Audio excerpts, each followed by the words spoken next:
Welcome to the Catalyst Chronicles. I'm your host, PR, and this is the Restoration Room. The Restoration Room is our healing place, our growth place, our place of vulnerability, our place of releasing, and our place of becoming.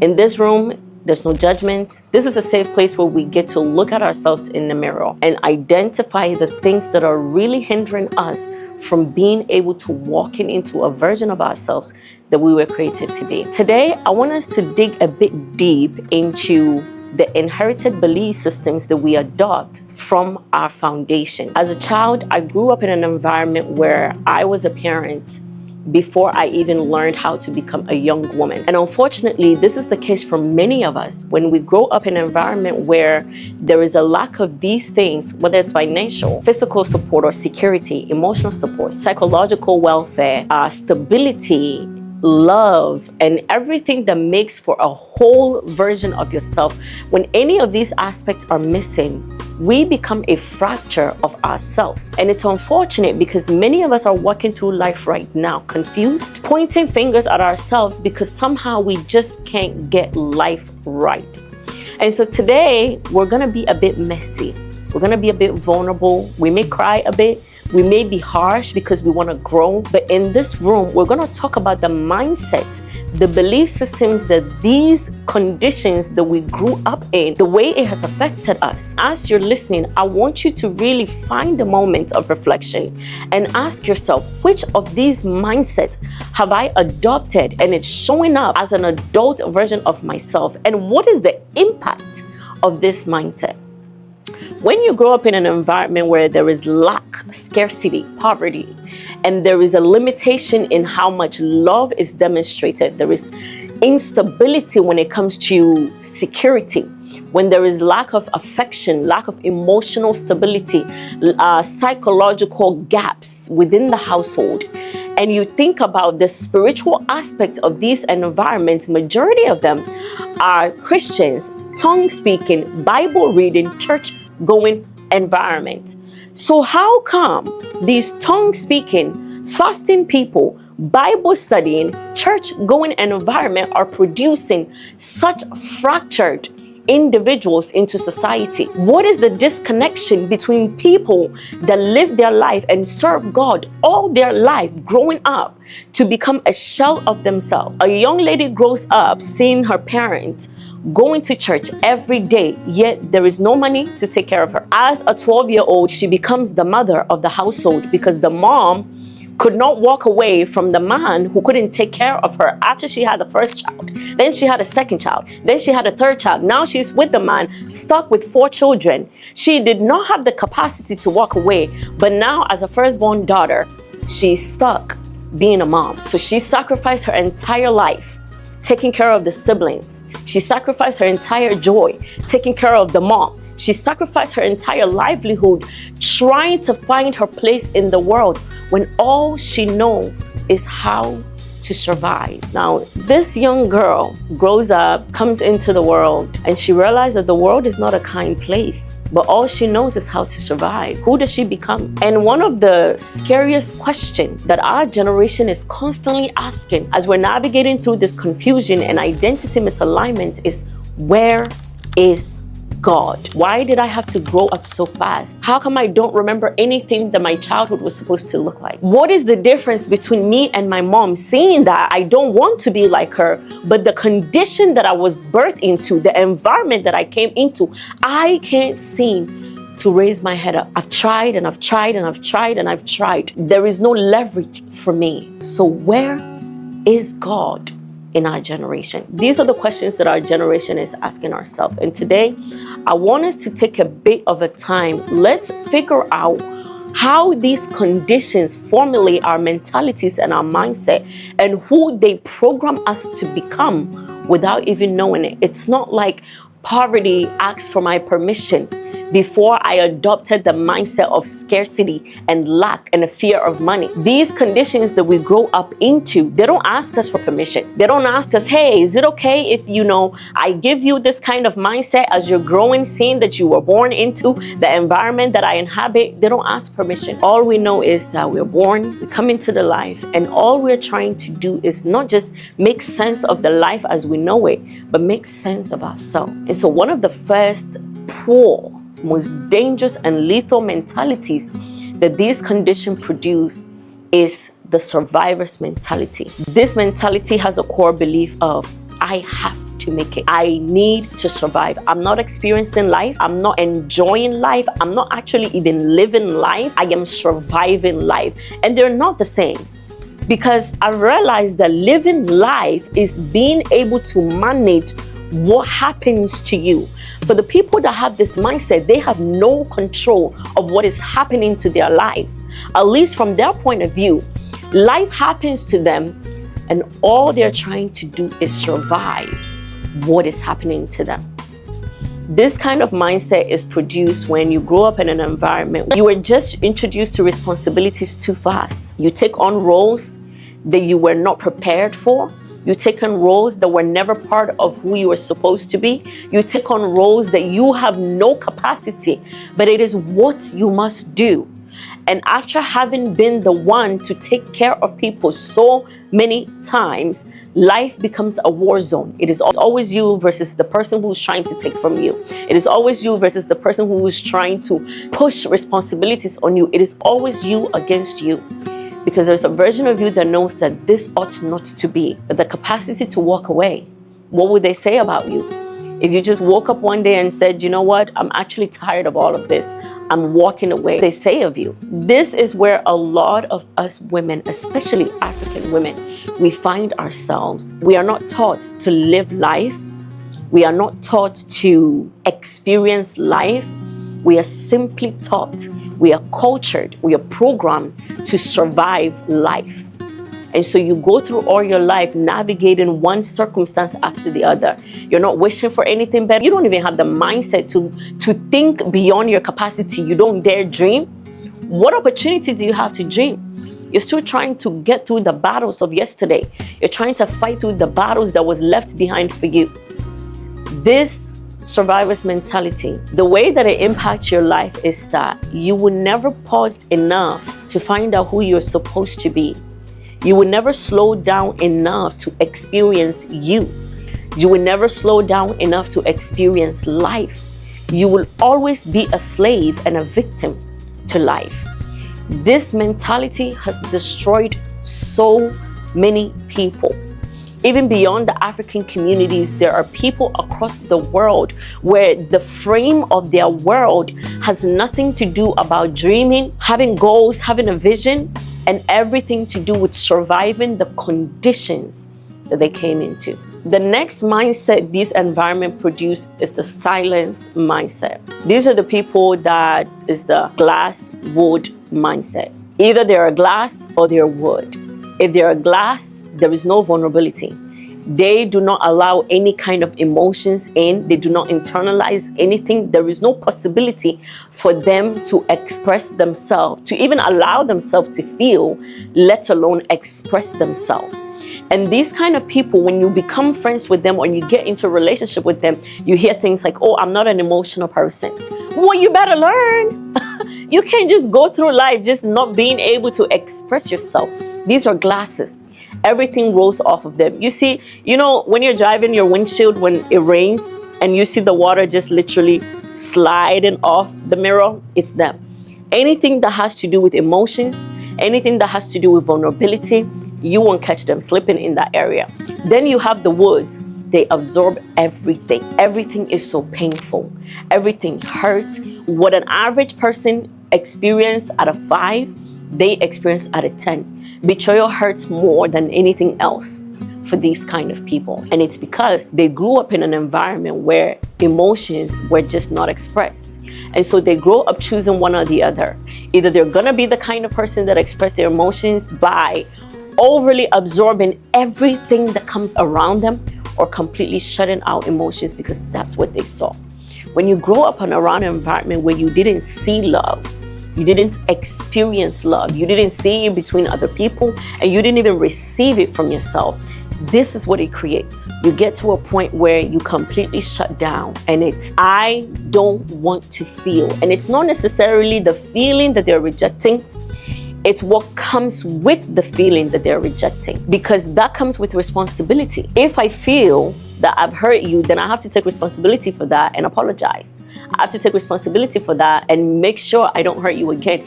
They run away from the responsibility that comes with those emotions, because as far as they're concerned, they did not grow up in a household that made room for that. They did not grow up in a household that allowed them to be able to have that kind of capacity to absorb your emotion, process it, and be able to give you feedback in a healthy way. And then on the other side of it, we have the people that absorb everything. Everything hurts. They do not have the mental capacity to process and release. Everything is about them. These kind of people hate correction. The moment you correct them on something, they internalize it. As far as they're concerned, what you're talking about that they did, their performance equates to their identity. So the moment you talk about something that they did wrong, they immediately feel attacked. They feel like you are attacking their identity. They have a distorted perception of who they are. This is what they do. And as a result, you can't talk about what they do. They will cry, they will be hysterical, or they will get angry and outburst. There is no way for them to be able to take a feedback and take a step back and say, you know what, let me just pause and reflect. They immediately internalize everything, and it just makes it so hard to be in a relationship with them, in a friendship with them. It is so unhealthy. Impact that it has is that ultimately people will leave your life. If you're the kind of person where you're just not able to express yourself, you're not able to tell people, I love you. You're not able to tell people, I am sorry. You're not able to tell people, I will do better. You're not able to tell people, I am happy. You're not able to tell people, I appreciate you. You're not able to tell people, I'm upset with you. You literally become glass and everything just slide off you. In as much as I understand what it's like to grow up in an environment like this, you're an adult now. That's the beauty of life, right? You get to rewrite the story. You get to recreate the narrative. Don't say, that's just how I grew up. Learn to change. And if you're the other side of this, where you internalize everything, and it is so hard to communicate with you because you make everything about you, stop. Because for both of these two people, friendships are going to be hard. Relationships are going to be hard. Marriage is going to be hard. No one was designed to take on the responsibility, your trash can, to your emotions. And on the other side, nobody is going to want to be with someone who doesn't know, or even worse, is not capable or is not willing to learn how to express yourself. If God hated emotions, He would not have created you with them. So what you have to do now is to learn how to use your emotions to help you become a better person. Learn emotional intelligence. Don't say, in my household, we didn't do it. Okay, we'll learn, okay? We're learning, we're growing, we're healing. Look in the mirror and just choose a better path for yourself. The next mindset this toxic and fractured foundation breeds is hyper-independence mindset.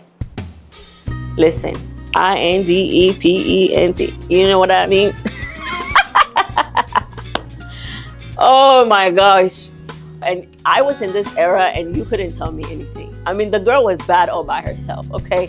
I could do anything by myself. And the truth is, God created Adam and literally said, it is not good for man to be alone. Yet you want to walk through your life never needing anybody? Come on. It's not a high level standard. It's a trauma response. This is usually sponsored by people when they grow up in an environment where they were so disappointed, often. Broken promises, betrayal, people make them promise and they don't keep it. When you're a child and you witness stuff like that, maybe it didn't happen to you directly, but you were around someone that experienced that a lot. When you see the consistency on how people are able to just go back on their word and reverse, It creates a psychological barrier around your mind that people cannot be trusted. And as a result, why sit around and wait for someone to come and do something for you if you can do it by yourself? Listen, this thing is so toxic. And especially as women, we cannot afford to have this mindset. We really can't. The world is too harsh. The world is too painful. The world is too negative. Life in general is very cruel for you to walk around in life believing that you can do everything by yourself. Even if you can, you don't have to. I want you to relearn how to trust again, because majority of this is also because of our lack of trust. We don't want to give anyone the opportunity to disappoint us. So as a response, we call it being productive. We call it being a leader. We call it taking initiative. We call it building ourselves. We call it building our future. We call it, if no one is going to do it, I'll do it. We have so many names for it. And the root cause of that fear that is producing that mindset is that you are afraid to rely on someone. You are afraid that someone will disappoint you. You are afraid that you're going to trust someone and then they're going to let you down. Well, I got a news story for you. They will. People will let you down because people are humans. They're not God. I want you to find a place within you. I want you to try, but I also want you to make room for people and know that they will disappoint you, but it's okay.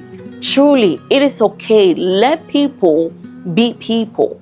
I'm not saying tolerate nonsense from people.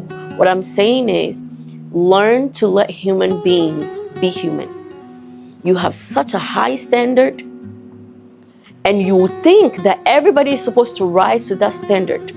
If they say A, B, C, D, they can't miss an A, they can't miss a B, they can't miss a C, they can't miss a D. You want everything to the letter. That desire of expecting people to never fault, to not have flaws, to never make mistakes is ungodly. It is not of God. Even God expects us to make mistakes. He expects us to fall short. I mean, seriously, that's the whole point of Jesus. So if God is expecting me to be flawed, why do you have me on a pedestal that I can't even climb up to? Like, I genuinely want to be your friend, but your standard is just too inhuman. Bring it down, all right? Start small. Trust them a little bit. I'm not talking about people that are just, you know, those kind of people, they have no intentions of keeping their word. They're just chatters. They chat and they chat and they chat, and in the end, they're just not about anything at all. I'm not talking about those people. Some of you have genuine friends and they're really trying, but your standard and the pedestal. And sometimes what's so frustrating is you at your core, you're not even up to that standard, but you're expecting them to meet you there. It doesn't work that way. It's a trauma response. Being hyper independent is not a flex. I know we live in a world where we're spreading and promoting this toxic mindset, but it is unhealthy. Laugh at yourself. Rely on people. Have plan A, but have plan B, because men are men, women are women, people are people, and people make mistakes and people fall short. But let them be. Let them be. When you learn to rely on people, it creates a platform for you to also rely on yourself. Most people don't know this, but your capacity to rely on people reveals how much you can actually trust yourself.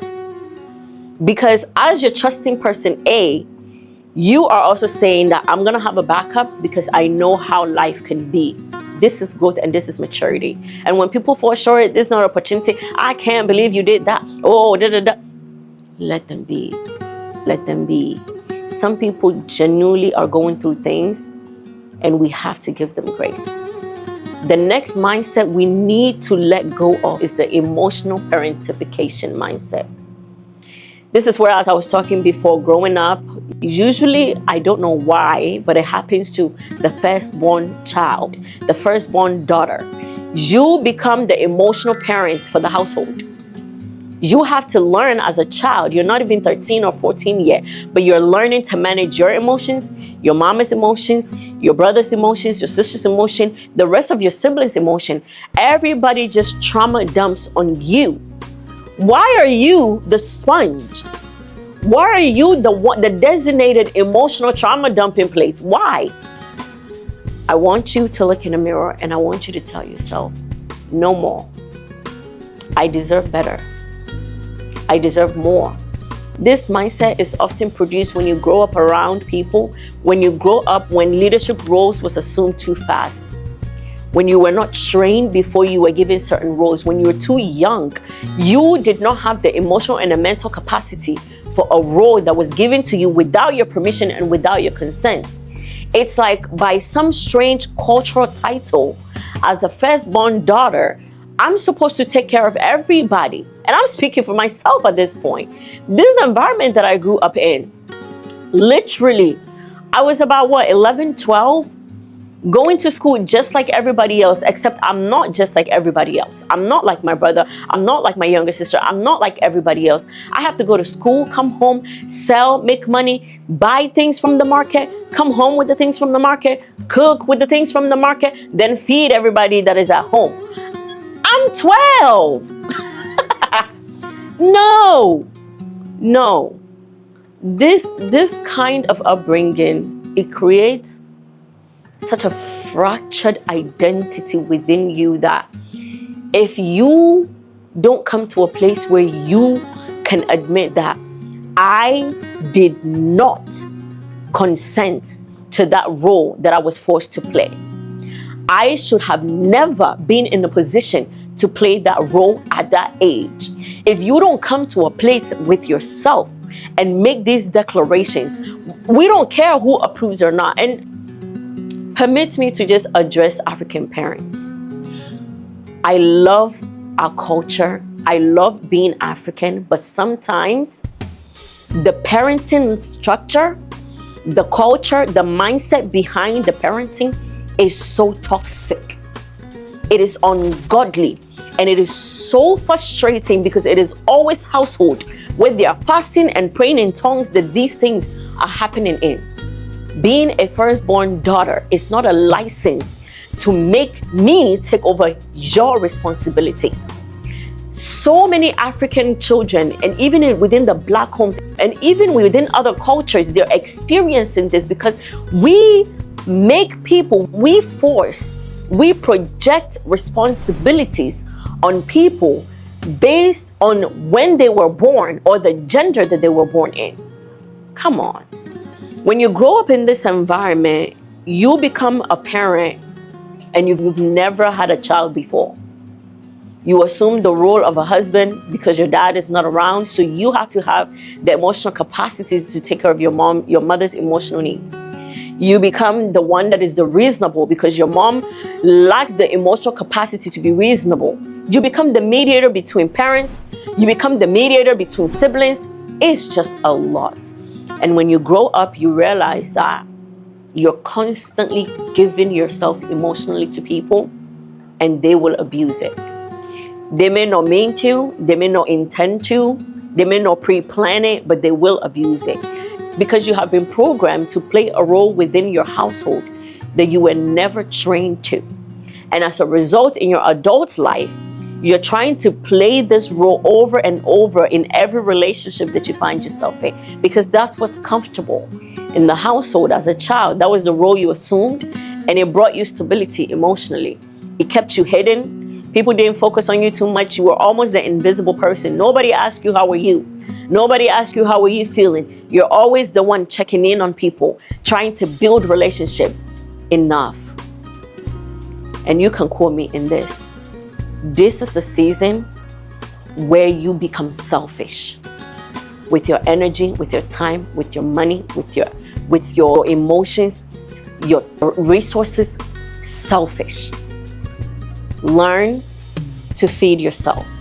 Learn to give yourself. Learn to help yourself. You put everybody else before you, and at the end of the day, you are left empty. How long will you keep being empty? No more. Fill your cup And then if you have some left over, you can take care of the people that are around you. The next mindset we're going to talk about is a shame-based identity mindset. This is the mindset where parents use discipline and they're not using it as a form of guidance. They're using it as a form of punishment. It's my responsibility to identify the gaps within our culture that are just not profiting anymore. The Bible says that train up a child in a way that he should go, and when he grows, he will not depart. So you are commanded to train up a child in the way he should go. It talks about direction and guidance. It is also written that spare the rod, spoil the child. Now, let's talk about this, because a lot of you wicked parents have been using that scripture to bully your children, abuse them, harass them, literally suffocating them while you're using the word of God as an excuse. Let's talk about that rod. When God met Moses, that's one of the first places where we hear this rod thing. When God met Moses, he asked him, "What is that in your hand?" Moses said, "A rod." What did he use the rod to do? He used the rod to part the sea. He used the rod to do a lot of signs and wonders. So if you're going to say that the rod is actually a cane and a stick that you need to use to beat your child, you are wrong. I am not saying that as a parent, don't discipline your children. What I am correcting, this demonic, anti-biblical interpretation we have of scriptures, and we're using them in our parenting, and it is fracturing and damaging the mindset of our generation. Enough. Spare the child, spare the rod. That scripture is always taken out of context, and everywhere you see that scripture taken out of context, it is always coming from an environment where there is some sort of abuse, and they use that Bible verse to destroy the confidence of that child. It ought not to be so. As a parent, what kind of discipline will your child receive? You sitting there cutting their hair. You beat the child until their entire body is full of marks. No, absolutely not. I don't care how old you are. I don't care what Bible verses you're learning. I don't care how long you've been a Christian. And I do not care what kind of scriptures you're using to support this activity. It is demonic. A lot of parents don't heal before they start having children.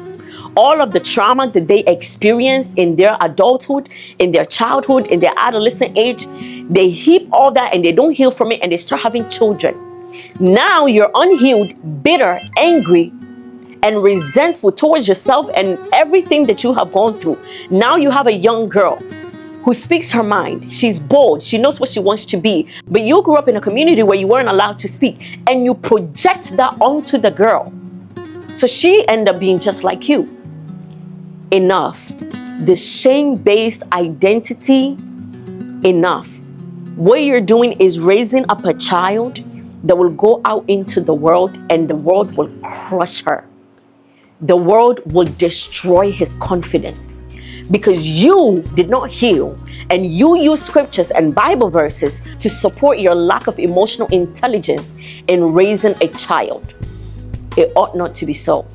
And if you are this child that grew up in this environment where performance equates to your identity, where what you produce is who you are, and there is always this struggle between your performance and what you do is always connected to who you are. There is no grace in between what you do and who you are.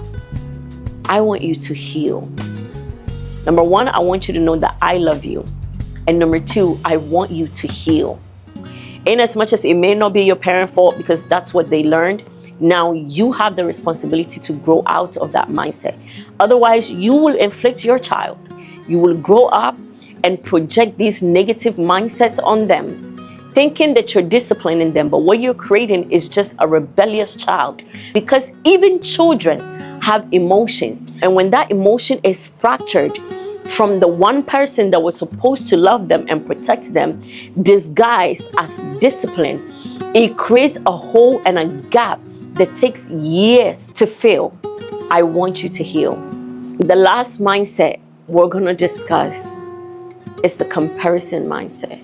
It is so toxic to grow up in a household of 5 where adults are constantly comparing the children. Oh, this is my smart child. oh, this is my bad child. Oh, this is the intelligent one. Oh, this is the one that's gonna, be rich. Oh, this is the one that's gonna be successful. Oh, this is the child that is just a wayward. The labeling.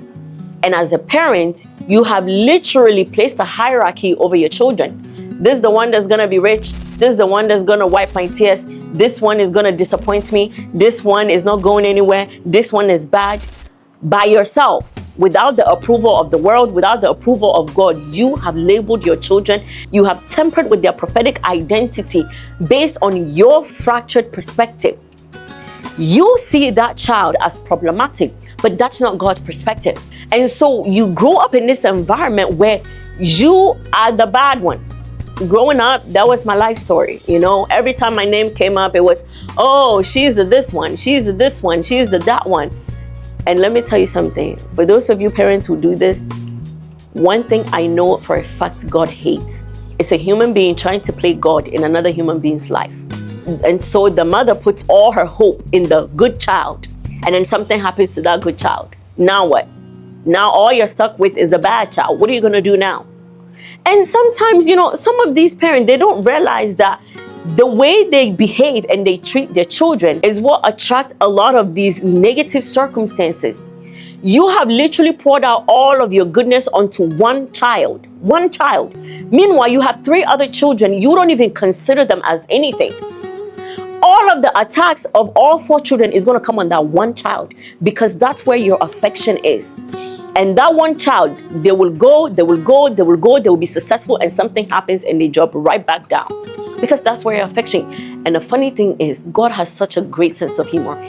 He would allow it, because how dare you have 4 children, and out of all those 4 children, there is only one of them that you deem to be good, that you deem is the right one, that you deem is a good child. What about the rest? Let me tell you something. A lot of people ask, well, why did Rebecca help Jacob lie to Isaac? Well, why did Isaac only want to bless Esau? He had 2 kids. We see parents playing out the Bible, and they think that the consequences of it is not going to come. It will. Isaac had twins. Why couldn't he just split the blessing? Why did he purpose in his heart that Esau was the only one worthy of it? As a response, Jacob became the usurper and took the blessings. And we always look at Jacob like, oh, you're the bad one. Oh, you went and took so many blessings. Boy, they were going to give it all out. What was he supposed to do? And God allowed it. Because don't be evil. Don't be that parent that ranks your children. Love them equally. They may need different approach in parenting, but don't sit around trying to label, this is my good child, this is my bad child, this is the one, this is that. As far as my family was concerned, I was the one that was just never going to amount. I was the black sheep, always here and there, this and that, questioning everything. But God had the last laugh. And he has a great sense of humor that way.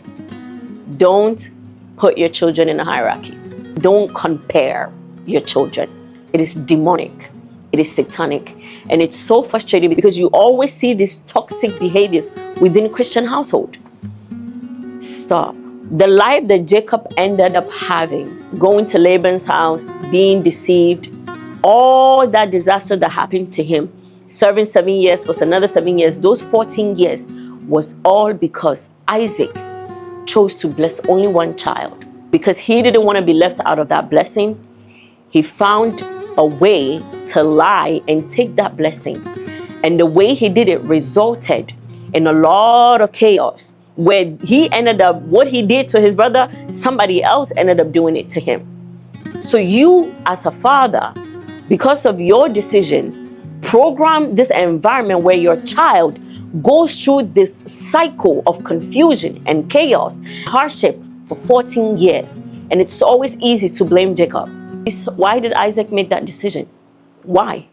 As parents, it's so important that we begin to evaluate the mechanisms that we're using to raise our children, because we're producing adults who have mental capacity of children because they were never given the opportunity to be children.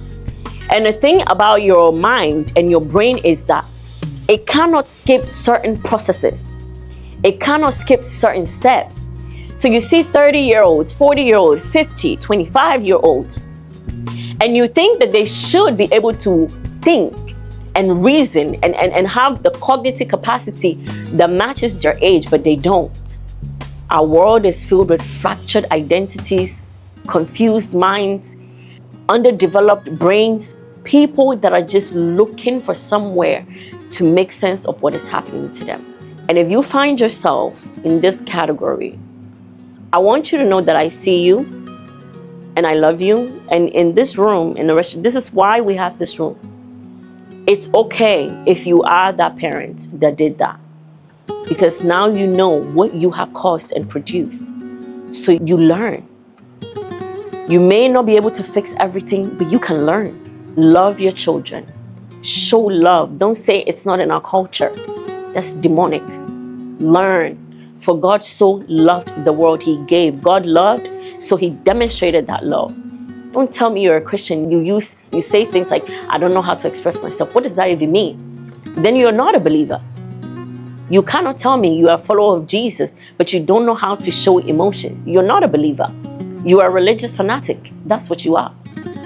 If you find yourself in this category, I want you to sit with yourself.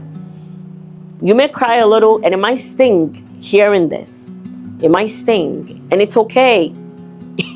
Be comfortable when things don't feel good. It is all right. It's a sign that you have a conscience. It's a sign that you know there was an error that was made, but now go back and be better. And for those of you who are healing from this, I want you to know that there is a place you can get to where none of those things matter anymore. And as you take each day towards your healing and your restoration and your growth, you need to realize that, number one, God is with you. I think for this generation, beyond anything, God wants us to be emotionally and psychologically healed, because we're just so damaged. We're just so broken. This is a step where you take accountability that I deserve to meet a healed version of myself. I didn't give my consent, but then I now have the responsibility to heal. And I'm rooting for you, because healing is attractive. Growth is attractive. And you look good healing. If you like this episode, make sure you share it with your friends, your family. Share it with your African mom, shoot. Maybe they'll learn a thing or two. But comments below, let me know which of these mindset that you're healing from, that you're growing out of, and how this episode blessed you. If you're new, make sure you subscribe so that way every time I post a new video, you're able to receive the notification. Bye.